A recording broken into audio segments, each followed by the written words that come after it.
Hello, everyone, and thanks for giving us a listen. If you'd like to show our support, please check out our Patreon and Linktree under Interactive Distractions for access to additional Day 1 content, as well as to be part of our awesome community. Thanks again, and we hope you continue to be distracted.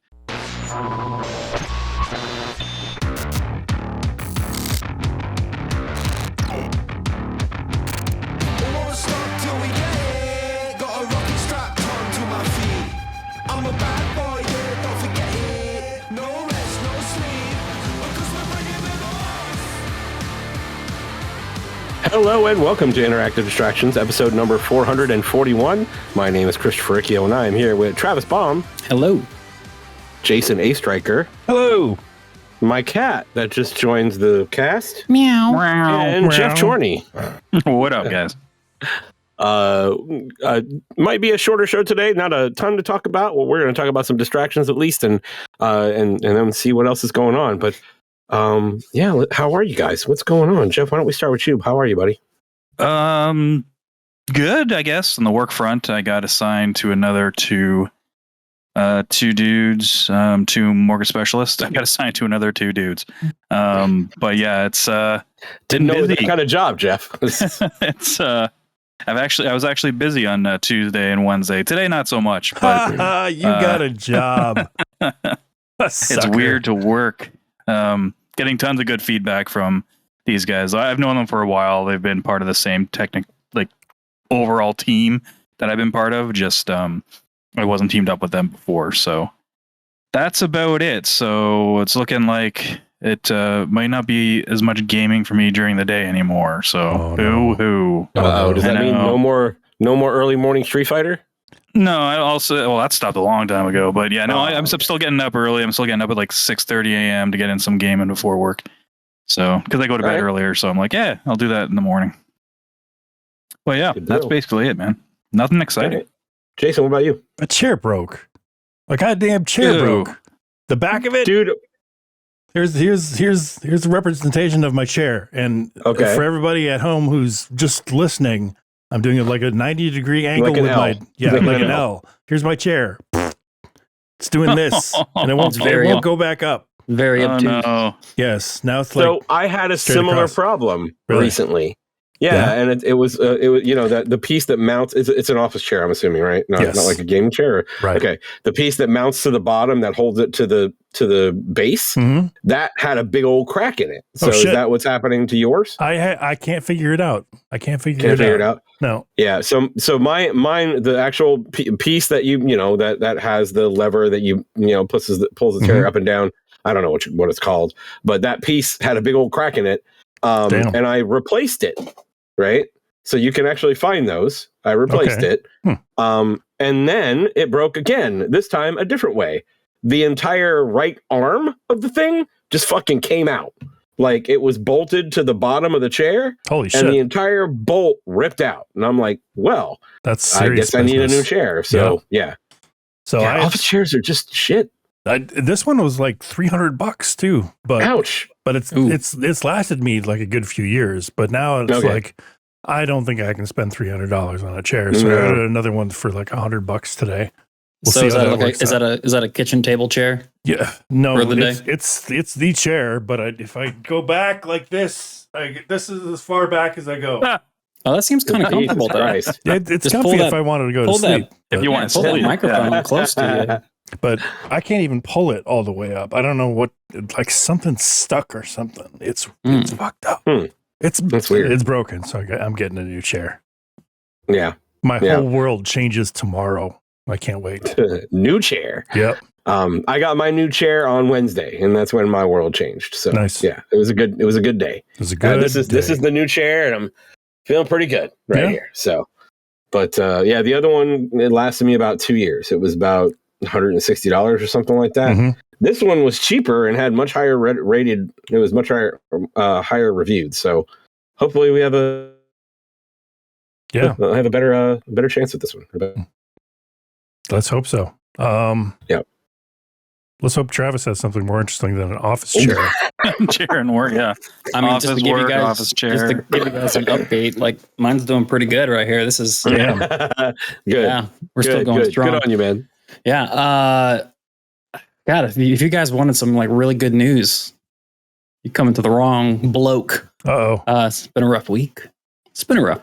No, just sorry, what's going on? Yeah, a lot of doctor appointments for Melissa. She's hurting. She's not doing too well. So we've been back and forth to multiple doctor visits, and just the self-esteem keeps lowering as the unemployment continues. So it's just a rough time. So looking at some other avenues for personal betterment. But I have been trying to work my way into finding things to stimulate my mind, and going to my usual end of September into October tradition of catching up on all of the horror movies that I've missed in the past year. Yeah. So You're speaking Jason's language. Yeah. Melissa is not a huge fan of horror films, so I usually have to watch those on my own. But there's so many games to play and other movies to watch that I just tend to set them aside to a certain point in the year, and this is that point. So been catching up on a lot. There was a Jordan Peele, the middle Jordan Peele film, Us. I haven't watched that yet. That was really? Just a smash hit for me. That guy today. Yeah, it's on 4K for like $10. I think I like it better than Get Out. It's a close second to Nope, though, because Nope is just worth watching if you know the twist already. Oh, I don't know. That's the thing. I had it ruined for me, so then I was like, now I don't know if I want to watch it. Yeah, the twist is pretty good. I don't know. I mean, it's a good film, and Jordan Peele is just a great director. He knows how to sprinkle Easter. Like nothing in his films are by accident. They're all purposeful, and it's really interesting film. Very creepy. Home invasion stuff kind of creeps me out more than anything. And that one takes it to like the nth degree. But I saw a couple other movies. There's one on Hulu that just released called No One Will Save You. I heard that's fucking scary as shit. Awesome. It's a horror, and this spoils nothing. You can kind of tell based off the movie poster. It is a horror alien movie, which is kind of rare. You don't really see too many of those. But alien movies tend to just stick to sci-fi. And yeah, it's terrific, and it's kind of brilliant because I think there are maybe 25 words in the entire movie spoken by people. Yeah. So yeah, it's not like a silent movie like A Quiet Place or anything. It's deliberately people who can talk just not talking based on the situation they're in, and it's righteous, man. It's a really good one. And I caught another one. It really surprised me. Bodies. Anyone catch that joint? No, I've heard of it though. Oh, so good. So good. And you want to talk about a great twist. That one has it. Hopefully it's not ruined for you. Go watch it.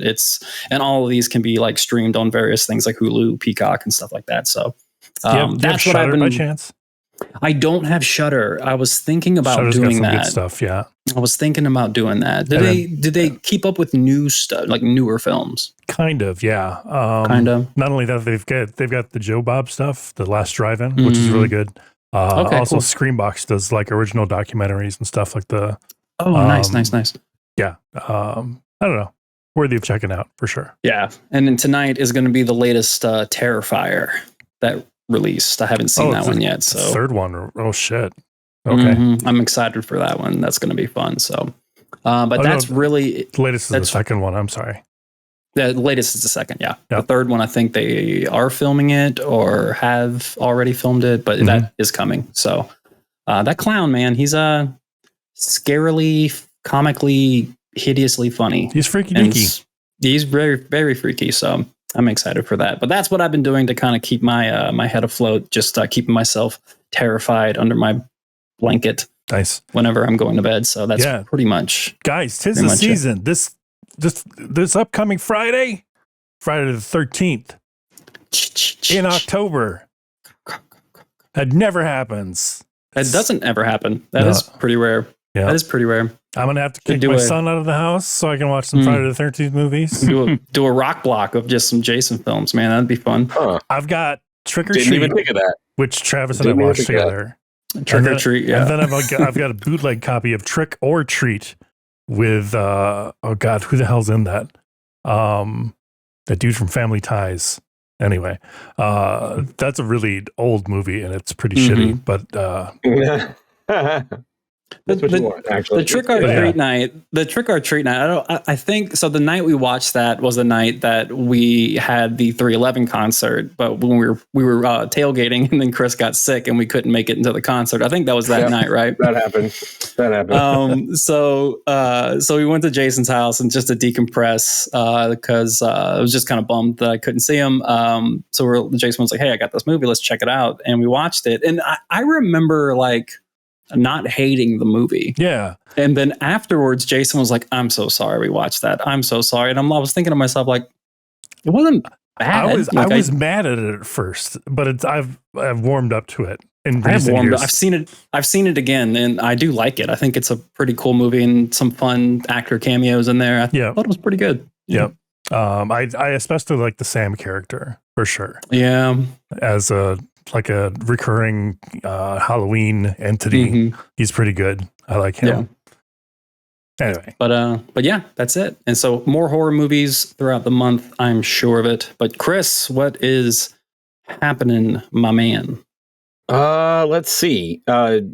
So I'll briefly touch on a work thing because it's exciting, and someone's already mentioned work today. My team's application that we've been working on all year goes to pilot release next week. Cool. So we're gonna download it. It doesn't work that way, Jason. Shit. Sorry. I was looking to support.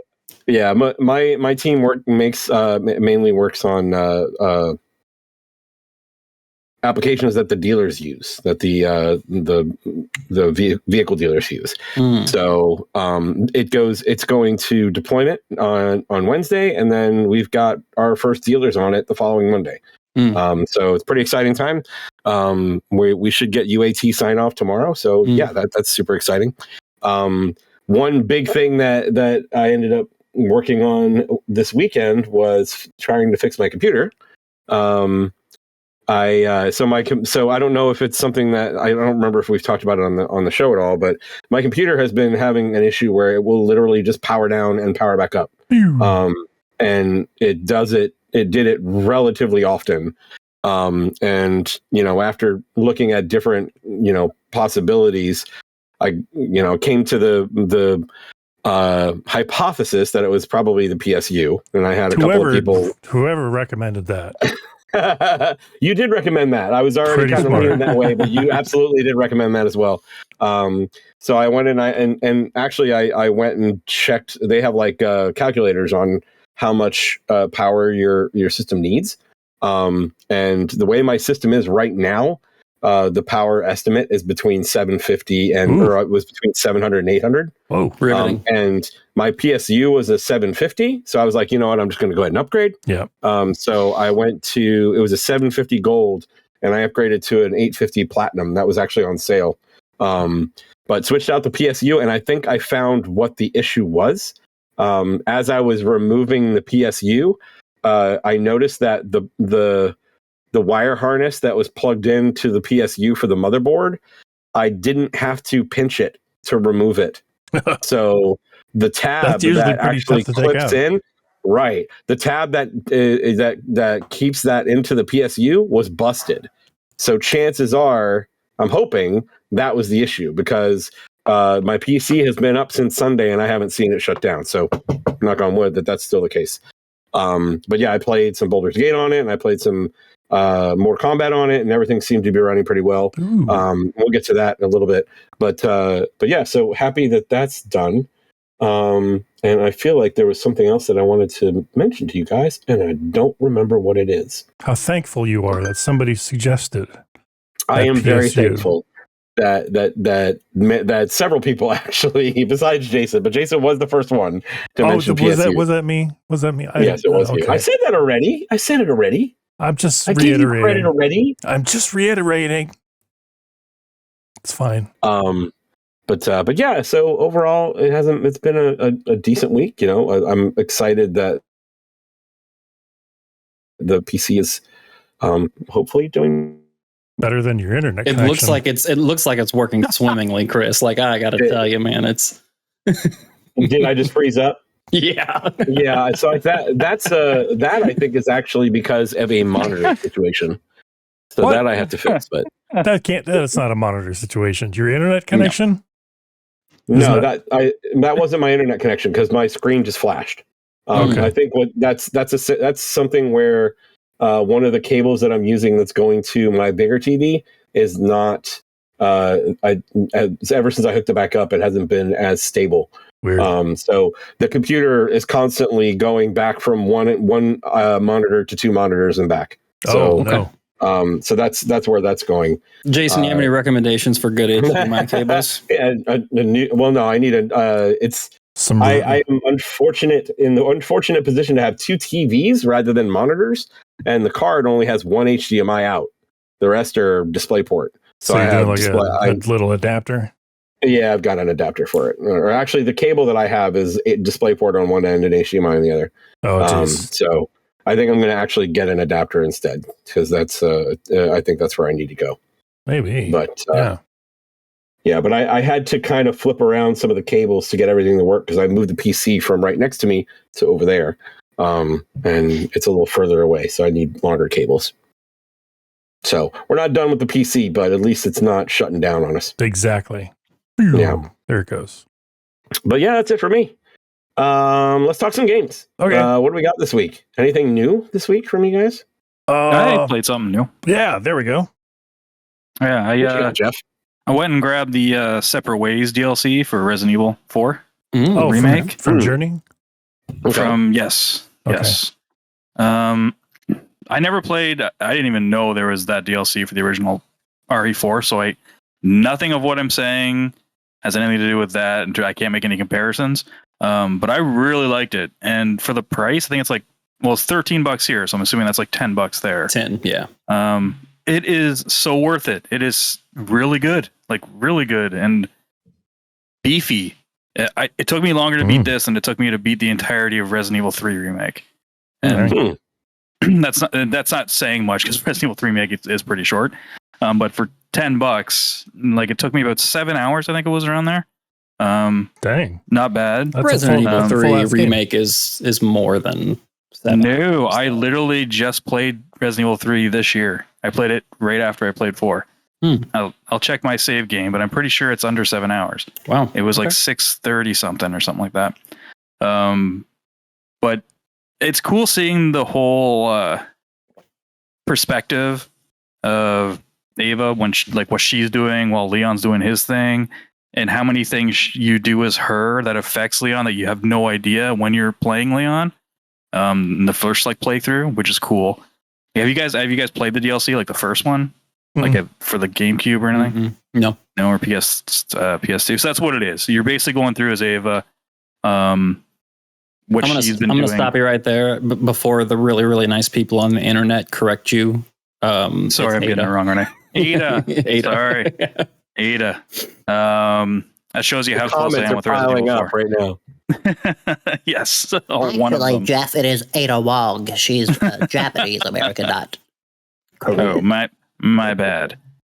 Yeah, it's got some cool boss battles in it. The only new weapon I really noticed was a cool crossbow you get a couple hours into it, but it's limited ammo type thing. But it's good. I can't recommend it enough to anyone who liked the 4 remake. And it reminded me again of how much I love that game. The game's so good. And I'll probably play through the Separate Ways again, just because it does the usual Resident Evil thing where you kind of like a new game plus type thing. So I'll give that a shot.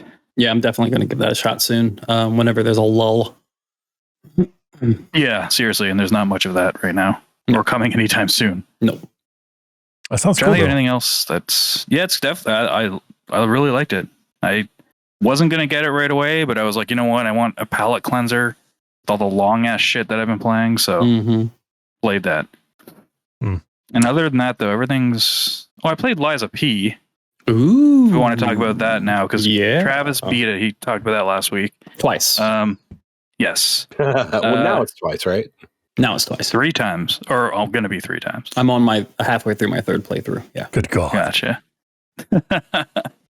I'm enjoying it so far. It's everything Travis said so far. I don't really have any gripes. Something that Travis didn't talk about last week, might as well talk about it now, was the whole selecting whether you want to lie or tell the truth to certain NPCs. I've only had to do that twice and so far, and I'm on chapter 4, so I don't know if I'm missing stuff or if it really doesn't happen that often. Nope, it happens more throughout the back half. Yeah. Okay, gotcha.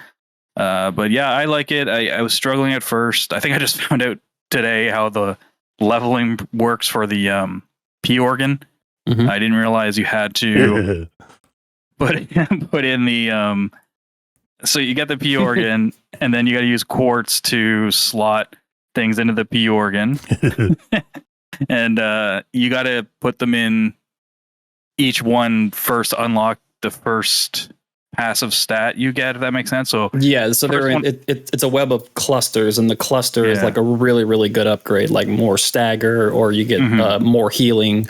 But inside of it, there are these 2 smaller little nodes that's what you input the quartz in, and then you have a ton of passives to choose from to pick what to fill those slots in. And when those slots are filled, then you open up the bigger one with your P organ. Yeah, you get I was doing a sex joke, but yeah, it's a pretty rad system. I did notice one thing. So when you do New Game Plus, there in the normal game, there are 5 clusters of like 5 ranks of abilities that you can upgrade. You start off with just 1, and when you upgrade a couple, you get a second, and then you get a third and a fourth and a fifth. They actually start adding different upgradable nodes in New Game Plus and then New Game Plus Plus. So you get like a much bigger variety of things, extra stagger windows. You get even more health potions. But in the New Game Plus Plus, there's one where they allow you to actually just block those Red Fury attacks. Which in the game, the Red Fury attacks are the attacks that they're not blockable by normal blocks. You can't dodge them. They're either going to hit you or you have to do a perfect block. And then at the very end of the game, if you play through the game twice, they give you the ability to just say, fuck it, block them. You can do it. It makes the game even easier. It's insane. So if you play through a couple of more times, you have that, Jeff. Nice. Yeah, I don't think I'll do that. I like it. I just don't think I'll have the time to go through it another time after that. So if you are playing it and you do want to put your first quartz into one more Estus flask or whatever the hell it's called in this, I made the mistake and I put 1 in each one of the big 4 clusters, so none of those opened. So I was like, what? I'm not getting the stuff I'm supposed to. And then I was like, oh, you have to do the little ones inside. So I kind of didn't really waste the other 3. I just put them in places where it's like, I'll figure it out. In the first set, all of those abilities are good, so you're not really... It's just taking longer to upgrade them, exactly. But they're all good. Yeah. No, I'm enjoying it. I got to chapter 4 today, and if you have a tip how to beat those fire dudes, because that's the one thing that's driving me nuts, is the I wish if I could find ice stuff, Jason, man, that'd be awesome. Wow. But yeah, it's the environmental status effects that get put on you, they fuck you up fast. Yeah. So there's these hulking guys that are kind of like on fire, and there's like a couple of them that seems like in every area, and they are harder than any of the bosses I've fought so far. I get wiped by them so quickly.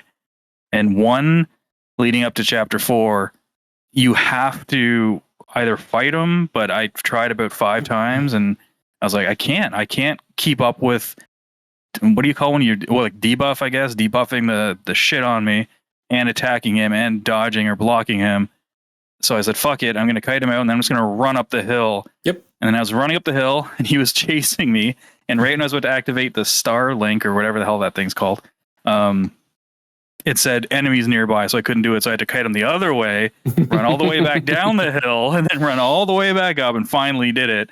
Kind of cheesed it. But I have a feeling I'm missing out on some items by not killing these guys, because I don't think I've seen 3 of them, and I haven't killed any of them yet. Yeah, a lot of the mini bosses are your main sources of quartz, especially later in the game.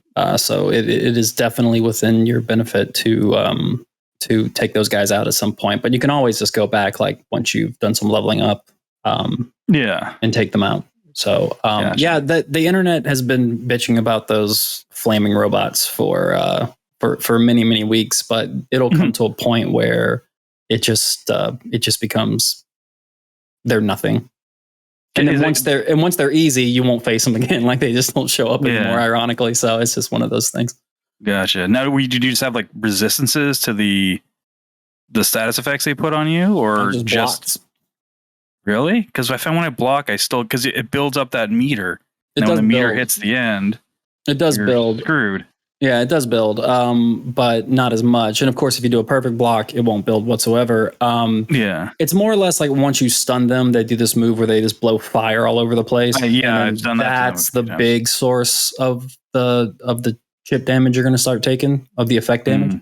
But yeah, like it's totally a fair strategy to just run past them and go back and wipe them out whenever you face them. Yeah, because they usually are a pretty good source of resources throughout the game, but you're not really missing anything now. You're not missing too much. Yeah. No. Gotcha. Well, yeah, I'm enjoying that. I'll probably see that through the end. Where would you guys place this in like in terms of difficulty with other Souls games? That's a great question. That's a great question. Travis might have a different opinion than me though, because he's more of a soul spurt, so to speak. He's a so he might think it's easy, right? Where I think it's not easy, but I think it's easier than I think the main dudes you fight are easier as long as you're just a little bit smart. The bosses I think have been the bosses I think have been easy. So far the boss have been easy for me. I have either one or two shot at every single one so far, except for some of the mini ones, like the ones that you don't have to fight them, like that big giant one that's in that third area, the one with I think it's called the future puppet, the robot of the future, a puppet robot of the future. Yeah, puppet of the future. Like that guy messed me up a few times, but yeah. So once I don't know. I guess moveset, it's once I got his pattern down, he was easy. I guess you can say that with any of these games, though, but I don't know. It's hard to say. What would you say, Trav? Like I think the main, while playing through the main part of it can be harder in some points, but the bosses are easier. So it's a weird balance so far. They do get tougher. The bosses will get tougher once you like a chapter or two down the line. It is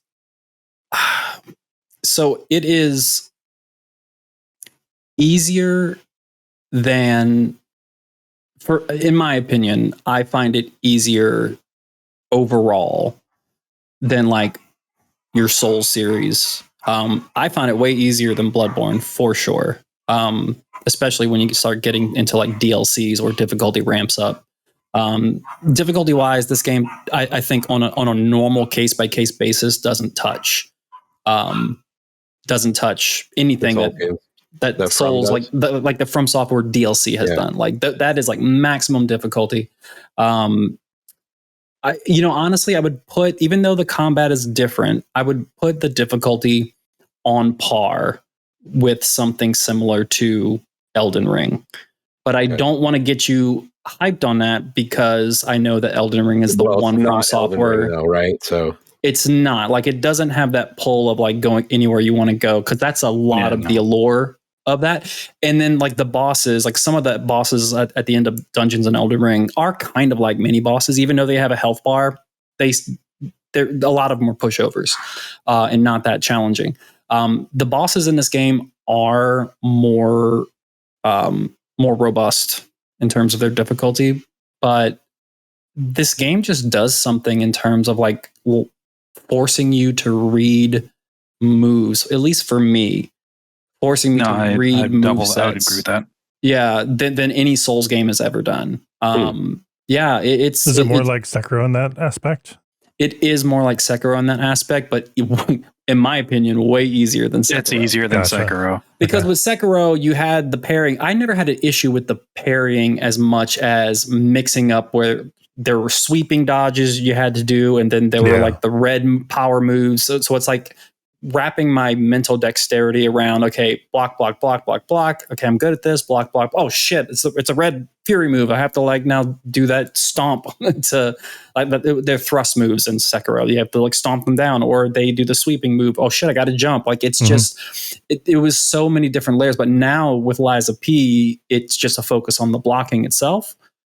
It's much easier than Sekiro in that aspect. Okay. The tells are easier too, I find. Their tells are the beginning of the tell is easier. The timing of when they hit you is tough. But I see where you're going with that. Yeah. But the timing is tricky, and the further you go into the game, the more they start hitting you with like hesitation moves and like all over the place. There are moves where like you think you've seen everything from this boss type, and then they throw something new at you, and it's a new hesitation to learn. So it never stops all the way up until like the end of the game and whatnot. So how long is it? How many chapters are there? 11 chapters. Okay. 11 chapters. That would be doable. But I am 2.5 playthroughs finished, and my clock says 86 hours. And that's 2.5 playthroughs. I've seen roughly 25 to 30. 25 to 30, I think, is pretty fair. Yeah. It's pretty fair. I would have beat it a lot faster on my second playthrough, but I hit a brick wall at the last boss on my New Game Plus. I smoked that boss in like 2 or 3 tries in the normal game, and then New Game Plus kind of just wrecked me. I beat my head up against the wall. It was getting to a point where it was like not mentally healthy for me. So I actually said, okay, you know what? I'm going to put down the platinum. Something is wrong with this boss. Like I smoked this boss last time, and I can't even get him down to half health on his second phase. I can get through the first phase without even using a single health potion. I've learned it. I've mastered it. It is a breeze every time. And then I get to that second phase, and I still know all the moves, but somehow I cannot get them down to half health. Something is not right. I was going on Reddit, and I was like, what is wrong? And everybody else is like, something is not right with the final phase of the final boss on New Game Plus. It is just odd. I said, okay, you know what? Give up the platinum. Let's go back to other games. Let's get caught back up in games that I've been ignoring. And I deleted Liza P just so I would not go back to playing it, because I knew that the addiction would carry me back the next day. There. So I was like, you know what? I'm just going to delete it. So I deleted it, and not 12 hours later, a patch came out that nerfed a lot of problem bosses, including adjusting and balancing the damage and the health pool of the final boss. Nice. And I went in there. I was like, "Oh well, I'm reinstalling it immediately," and I one-shot him. I one-shot him. It was over and done. And I was like, "Okay, well, I'm going back to the platinum." Damn. Yeah, there was something really, really weird with the balance on the New Game Plus final boss. It was weird, but overall, I'm playing it over again. So, like, is that due to some sort of story hook that you've got to play it multiple times? Platinum. Yeah. Well, for the platinum, you have to get all 3 endings. For the platinum. Okay. 3 different endings. Okay, gotcha. Mm-hmm. Yeah. And can you you can't do the Elden Ring method by scum saving? You can do the scum save and turn off your go through the PS Plus settings and turn off the automatic save to the cloud. Yeah. So you can definitely do that. But I kind of messed up in some decisions that kind of halted me from doing that, because I would have had to save scum way early on, and I didn't. So gotcha. Forced into 3 playthroughs. Shucks. Well, it's a good thing. It's a good game. So sounds like it. I think the only other one I'll go before moving on, because I don't think Travis is done with it and you guys aren't playing it, and is I finished the Starfield main quest. Cool. Nice. Before I started the Resident Evil stuff. And I love that main story quest line. I thought it was really good. It gets really good about the halfway point, probably onwards. And some of the reveals are cool. And the New Game Plus is very cool. It's interesting. It is, until I was kind of like, I'm not going to do the New Game Plus. Well, I can't get into it. It's kind of spoilery. No, it's a huge spoiler. So then, yes, it does change something. I'm not going to say anything, Okay. but yeah, it's very cool. And I wasn't originally going to jump right into New Game Plus, but I keep thinking I want to go back because I started seeing, because once you have it, I was like, I don't care about spoilers at this point. I'm just going to see what other people's experiences are. And some of the shit that can happen is really fucking cool. And I'm like, okay, I might go in there and do at least another game, at least another one, and plus another one. And it's not a Game Plus where you don't have to play through the whole story again. They let you decide if you want to do the main quest or just anything else you want to do. So it's not like you're going through, like you're fucking putting like 30, 40 hours every one of these playthroughs. Like you can probably do it pretty quickly if you want to speed something up. But it's, yeah, man, I'm gonna give that a shot. But was I off base when I was giving my impressions after finishing the game when I said that it's hands down the best story, like main story that Bethesda has produced? The only thing I can say is I've never finished a main story quest in any other games. So Fallout what does 3, that tell you? You never finished that? I mean, that I guess that does answer my question.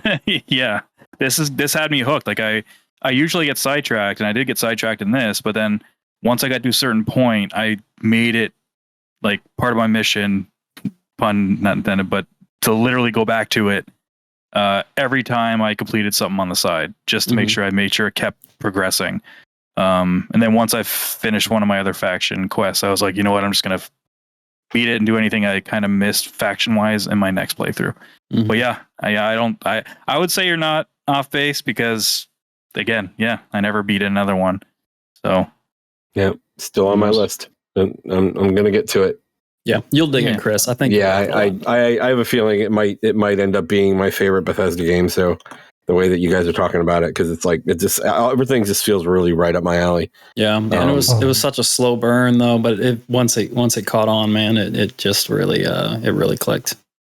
I'm not trying to be like antagonistic or anything in regard to this. Can you tell me? This is just like a litmus test. I think. Can you name 3 characters in that game? Sarah, Morgan, Andrasia. Okay. Sam Coe. There's what's the robot I can't think of. Vasco, of course. My point is that like everything I've seen has been so sterile and just like devoid of like character. Oh, that's the creation engine, man. That's not a really? The writing and the voice acting. Like it's the best that Bethesda's ever done to date.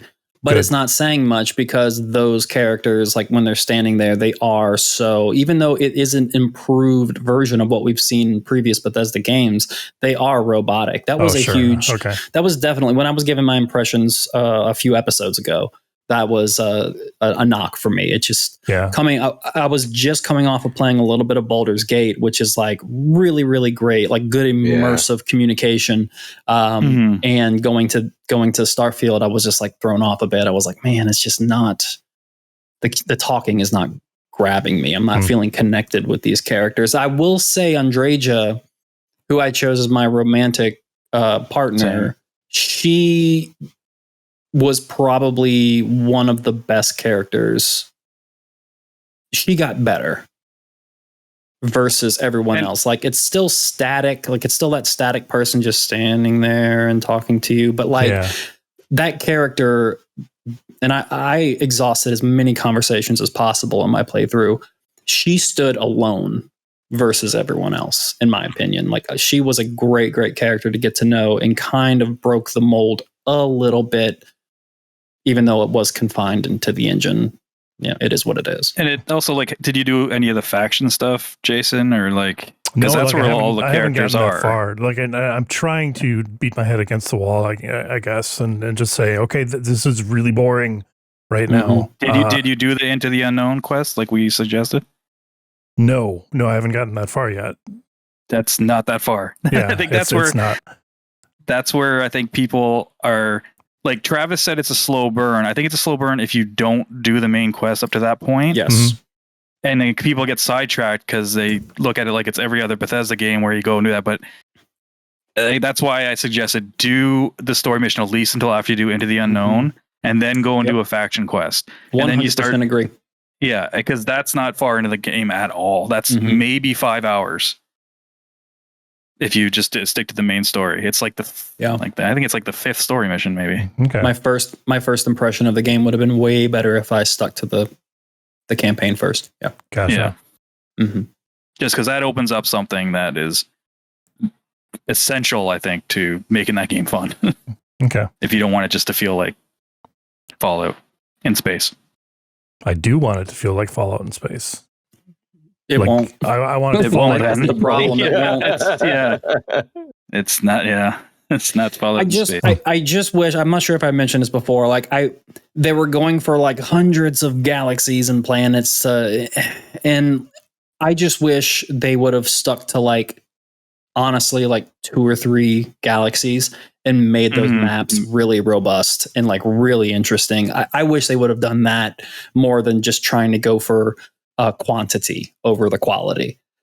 In my opinion, I think that would have been better for the like, exploration stuff for sure. Definitely. Yeah. I wish they would have stuck with that. That's the thing. It's not most people I know who kind of don't like it, or their biggest knock on it that play like other Bethesda games is the whole exploration thing. It's because you can't just go out on foot and explore and find cool shit. Like the cool shit is doing the quest and then doing some little bit of exploration here and there when you see like a waypoint or like a outpost or something. But that's where it comes from there. And I think it plays really well. Well, again, compared to their other stuff, which I don't think plays that well. Yeah. Alrighty. But that is it. That is not a game that we will also talk about shortly. All right. What else is on? I picked up finally. I'm going to put a concentrated effort into playing Cyberpunk, I think now. Okay. After firing it up and just like restarting my save, I had no idea where I was. So I restarted completely, and it shows a different path this time. I think one that grabbed me a little bit better. That was the Nomad one. But I enjoyed that first initial playthrough where you meet Jackie. Is it Jackie? I think so. Jackie, yeah. And I'm like, okay, all right, let's give this a shot for a little bit. Also, I found out that I've got it on the PlayStation as well as the computer, so it does cross save. Yeah, it does. It does, yeah. Which is cool for me because Griffin comes in here and uses my computer a lot, so I can just kind of pop on headphones. Although, and I found out that I picked up the DLC, the Phantom Liberty. That's what spawned this whole thing. You have to wait a little bit. Yeah, you got to dig into the campaign. Well, it's not just that, but because I started the game with that DLC, I can't play it on a previous version without that DLC being purchased on the other system. So I'm like, yeah. Okay, interesting. Yeah. Okay, yeah. Yeah, so I gotta game's wait not until cross-play, but the save is. Yeah. Yep. So I'll just continue on computer for right now, but yeah, that kind of made me realize that, or not realize, and not nitpick about Starfield, but it definitely put into focus like some of the character interactions that I've seen. So great. Yeah. I love Cyberpunk. So yeah, Cyberpunk is great. So I'm like, which one? I've been meaning to I get don't know back if to I it can stick with. eventually, I don't know too. if I could do both of those at the same time. Is what I'm. No, that would be 2 terrible games to play in parallel. Yeah. One, just attention. And then 2, like whatever, if you have major issues with the presentation of Starfield, right? I mean, Cyberpunk blows it out of the water. I mean, yeah, the game had a rough launch, but that is a hell of a product right now. That game is fantastic. Jason, have you noticed any differences early on with the new 2.0 update? The DLSS stuff, I think. I don't know if that's 2.0 or if that. No, I think that came before. That came before. Yeah, that came before. With the 2.0 stuff, the vehicular combat, I think, is different. Vehicular combat. They've added police to the. Believe it or not, like there were no police patrols in the game ever. Oh, really? It took me a while to realize that, but yeah, there was no like 5-star GTA style system, but that's in the game now. Apparently, they're very easy to set off, which can be aggravating. But then they also completely balanced out the classes. I say balance in air quotes. And then they also completely redid the skills, updated the UI, so all that stuff's going to look different. It's actually a little daunting if you're very used to the original game. Like it's a totally different game if you haven't played it since launch. That's cool. It is cool, but I've done 2 playthroughs, so I'm very familiar with the old AI. So it's been a huge learning curve to try to get through it. But I have a gripe about the 2.0 update because Jason, let's hear it. I'm playing Phantom Liberty, and I love Phantom Liberty so far. Cool. I've done like 3 or 4 missions. It is great. Just the opening mission is one of the better things I've played in Cyberpunk. It is that good. I just got to Idris Elba, which is fun. He does a really, really fun, really good character. He's Idris Elba. He's playing him. But my gripe is with not the DLC, but with the 2.0 update in and of itself. And they have made they as in CD Projekt Red have made some decisions that I 100% disagree with. This is not a co-op game. This is not a multiplayer game. This is a solely single player experience. So, and also these games are, in my opinion, they are power fantasies. How badass can I get? How awesome can I what kind of like killing, hacking, slicing, dicing, shooting machine can I become? And I believe that this game did a fantastic job in doing that. But the way I like to play Cyberpunk is go super stealth and be super hacky. Basically, just go the Netrunner path. I would assume that CD Projekt Red believed that class of play was too powerful. They have significantly nerfed your ability to just be a powerhouse by using quick hacks and affecting enemies in that way. That's how I played it too. So they've had this thing.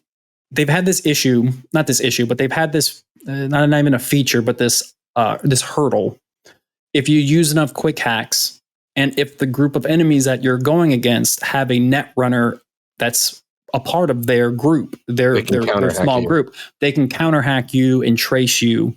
Yeah. Now every single enemy can trace you, whether they have a Netrunner or not. And when you pull up your hacks, you hold L1 and you pull up your hacks to see what you want to choose. Now you can see what is a traceable hack and what is an untraceable hack.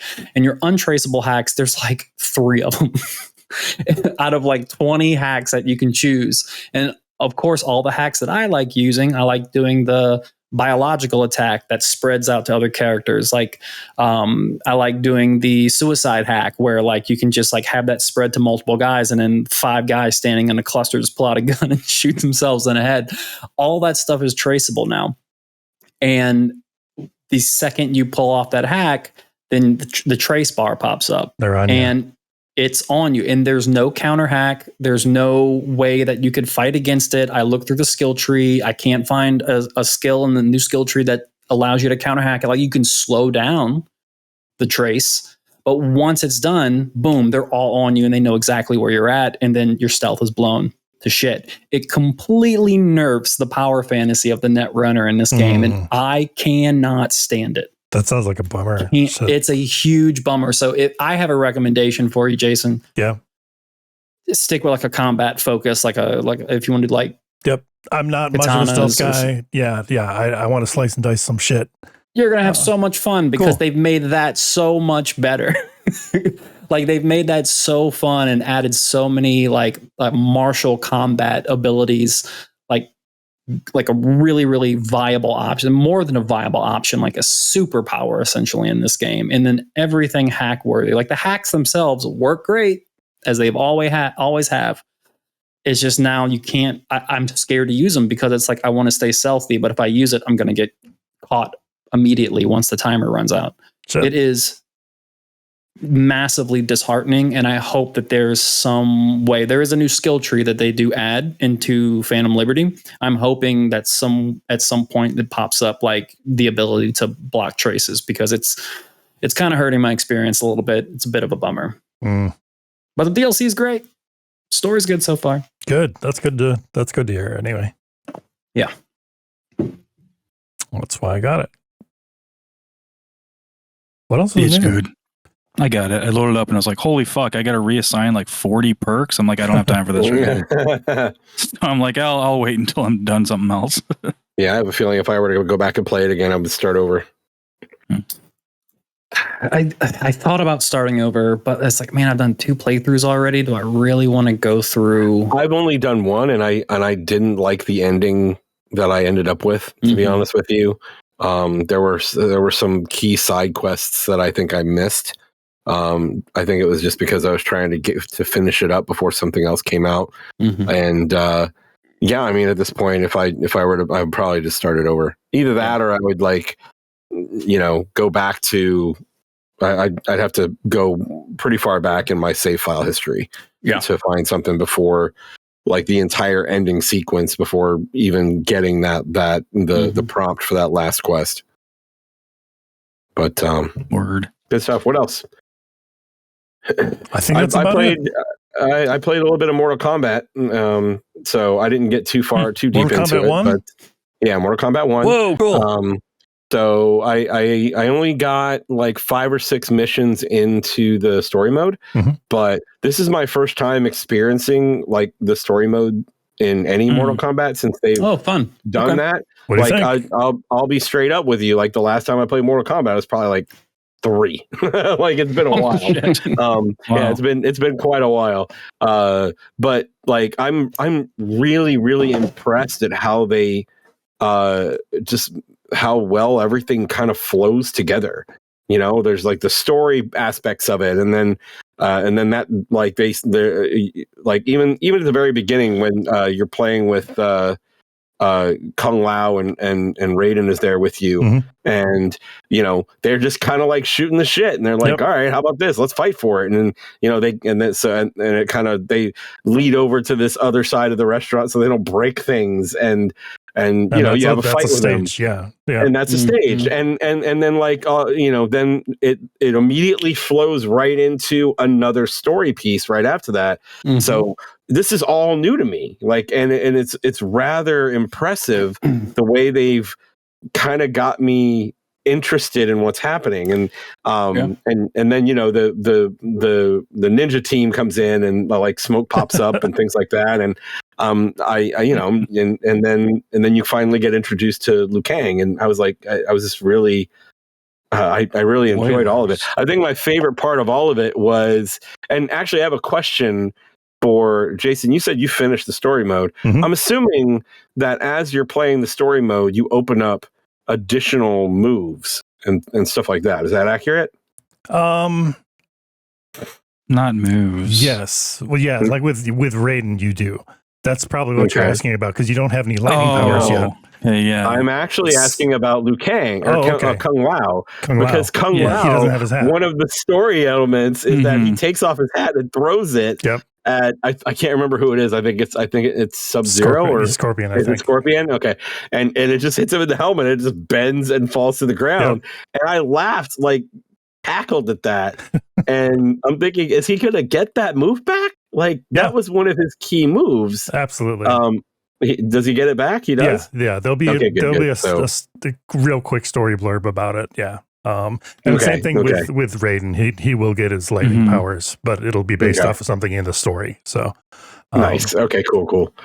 But that's really the only instances of that I can think of. So okay. But yeah, I really enjoyed it. I have to say that it was really hard to get back into the habit of holding down a button to block. Yep. That's it. Like you play enough Street Fighter, and like even though it's been a while since I played Street Fighter, that was still the last fighting game that I played a lot of, right?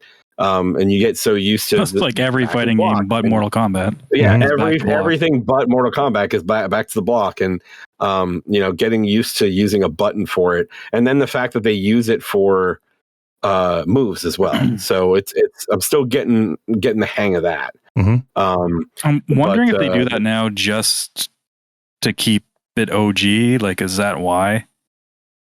Because like button? Injustice plays a lot. Yeah, I think so. It's their brand, right? Yeah, I know. I wish they would get rid of it though, because especially like, when you're using a stick, especially, it's a pain in the ass. Yeah, I was using the an Xbox One controller, and it worked. Okay. It wasn't too bad. The D-pad is fine. It's serviceable. Mm-hmm. It's serviceable. It's certainly better than the 360 controller's D-pad was. Yeah. That was the original atrocious. one. That was horrible. But yeah, it did well enough. Yeah, but, I will say that the Xbox One X the One X controllers are not great for Street Fighter, the D-pad, but they work great in Mortal Kombat because there's less diagonals needed. And those are harder to hit with that circular D-pad or whatever. So, gotcha. But yeah, just by virtue of it being Mortal Kombat, it makes it easier with that D-pad. Yeah, because you don't need the down forward like when you're doing a fireball motion. The down forward doesn't really count. It's just down and then forward. Yep. So, but yeah, it's as I said, not a lot of time, but it was fun, and I'm certainly going to continue to mess with it. So cool. Yeah, really, really impressed with what they did with the story modes. And it looks gorgeous too. Like absolutely, like the CGI is fucking top notch. It's amazing, and how well everything just flows in together. Like they go from story scene immediately into a fight. They've been doing that from the start since 9. Since they started doing the story mode, and Justice was the same way. And it's always been top notch storytelling. It's it's always been batshit crazy. It's so good. And I think I've mentioned to this to you guys before, but we had another conversation about how much they've put into the story modes in the previous games. And I actually went out and I bought Injustice 2 and Mortal Kombat 11 on Steam for like $10. They were like $5 each or something like that. And I was like, I can't pass that up. It was like I couldn't hit the button fast enough, So yeah, I especially with it like Mortal Kombat 11, I might not go back to, but I certainly wouldn't mind checking out Injustice and seeing how they put all that stuff together. They're that's both good too. Yeah. Mm-hmm.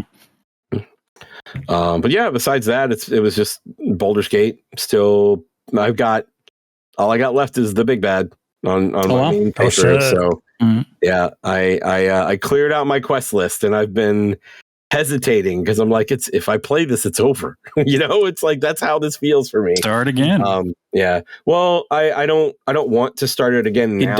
He did start again with us. Well, yeah. So I don't want to start a single player again now. Like I've got a multiplayer game with you guys, and then I've got actually a multiplayer game going on with the Destiny group I mentioned. So I'm playing those through, and I'm fine with that. But the single player I'm going to leave aside for now. I want to focus on finishing up. When I'm done, I'm going to focus on finishing up Final Fantasy. Try and get that done before Spider-Man. And then it's like Spider-Man, Mario. Final Fantasy yet? Yeah, I haven't beaten Final Fantasy yet either. So, and then Spider-Man and Mario come out this month, October, I should say. And then after that, it looks like there might be a little bit of a lull for me. So that's when I probably will get into Starfield and maybe another playthrough of Baldur's Gate as probably the Dark Urge.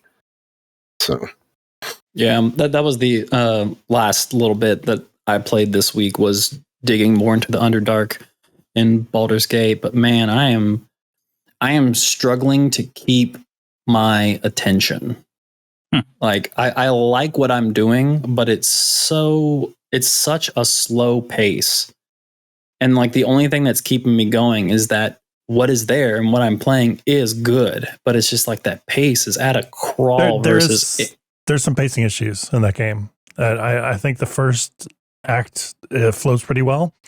Second act, right before you are like right at the end of the first one, and the second act really drag on, and then the third act. Really? See, I disagree. Really? I think the third act just zips by, even though there's a shit ton of stuff to do. it just feels rushed. It feels like they were rushing you through to the end. Ooh, I hope my pacing issues don't get worse than they are right now, man. I think it really just depends on your situation. Like with the Underdark, I was moving around trying to get everything right, and then like the big thing in the Underdark is the Forge. Like you got to go to the Forge. Yeah, I just found my way there with all the gnomes treating people like shit. Like I want to kill all those motherfuckers so bad. Oh god. I'm not going to say anything, but once you'll continue through that portion, but that Forge is the last part. I do want to ask you a question though, Travis. So, did you get there's a quest that you get topside in Act 1 to forge a weapon, and one of the ingredients of the weapon is from a tree in the Underdark. The tree bark. Yeah, I did. I've actually lit the furnace in the village. Okay. But I wanted to do a great sword. I didn't have a great sword on me. But I just found one. I just found one on my last playthrough. So I highly suggest that. My main character used that great sword all the way until like near the end of Act 3. Wow. Okay.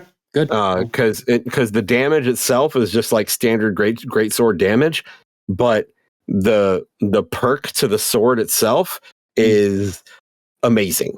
So yeah, it's great. I'm glad you got it. Are your pacing issues just story based, Travis, or no? are they it's also just the slow gameplay. Yeah, it's just like I was gonna say like that the battles and stuff. Is that the problem? The battles are fine. I love the battles. I'm okay with the battles, like the chess match there, but just like the constant, like, okay, hold on, there's a whole bunch of traps here, and I don't want anybody walking on traps, so let me just separate this guy and go do it. Oh, I failed a perception check, so let me get another solo character and see if they pass a perception check. Nope. Next character up. Can you pass? Hey, you passed a perception check. Oh, great. There are like 4 more traps that I have to do the same thing. It is mind numbing. How slow it is. And I don't have these issues when we play our co-op game together, because like we have complete total control of one character and we can communicate quickly and there's no swapping through. It's so much better.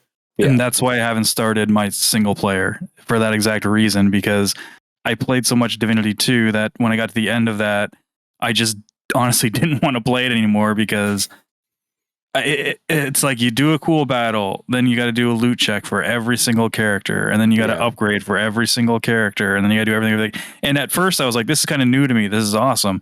And by the end of that game, I was like, the novelty was gone. And I was like, I had to make sure, okay, I'm going to check all my shit. And then I'm like, okay, that was half an hour. And then I'm like, okay, now I'm going to go and see if I can do a quest or something. And that's why, with our multiplayer game, it's fine, because you guys have your guys' stuff. That's why I'm like, I'm just here for the ride, honestly. Like, I don't want to think about, I'll just grab whatever shit or whatever. And that's why I haven't started the single player, because I think I really need to have a specific mindset and be in the right mood to know what I'm committing to once I start it. There are certainly a lot of quality of life things that they could do to improve the game. Like it's easily one of my favorite games of all time right now at this point. However, I am, you've got to be able to point out the fact that there's things that they should have done better. If I have, God, what the hell is his name? Well, I mentioned that last week too. Are you going to say the thing about the?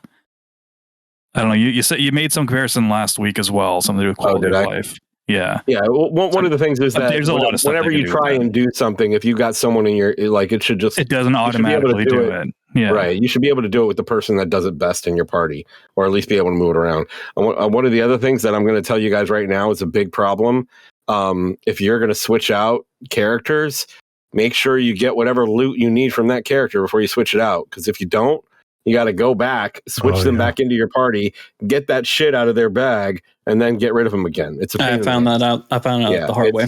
There's a lot of things that they could do to really improve the way to and it would reduce like the playtime of the game. Like it's like you're saying, there is a lot of going through your loot and figuring out what you need to do with it all.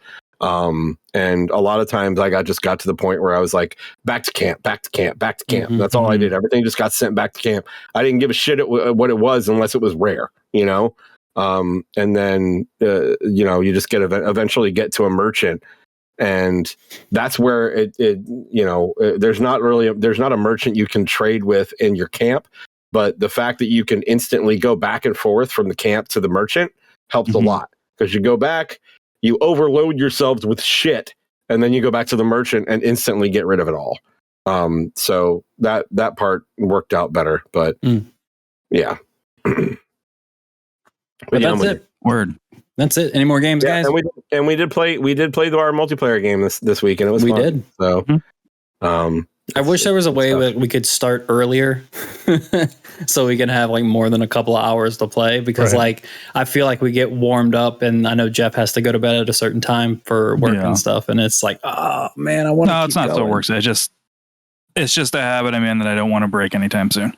So yeah, I'm good for starting earlier, but then people have kids and stuff. So those are the.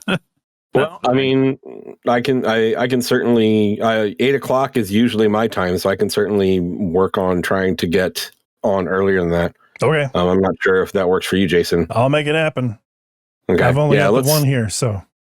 Yeah, I'll talk to I'll get clearance from the tower. Okay. I'll chat with Crystal about it, and we'll see what we can figure out. Sweet. But she's gonna be like, but I want to play Baldur's Gate, Chris. She's moved on. She's playing Palia now. That's what it's called. And she's digging that a lot. But that's it for me. I think that's it for us. Anything else we wanted to discuss? Not really. And there's a couple news things we could, or you mean game wise? I don't know. Game wise. Anything else game wise? No, I don't think so. Nope. Okay.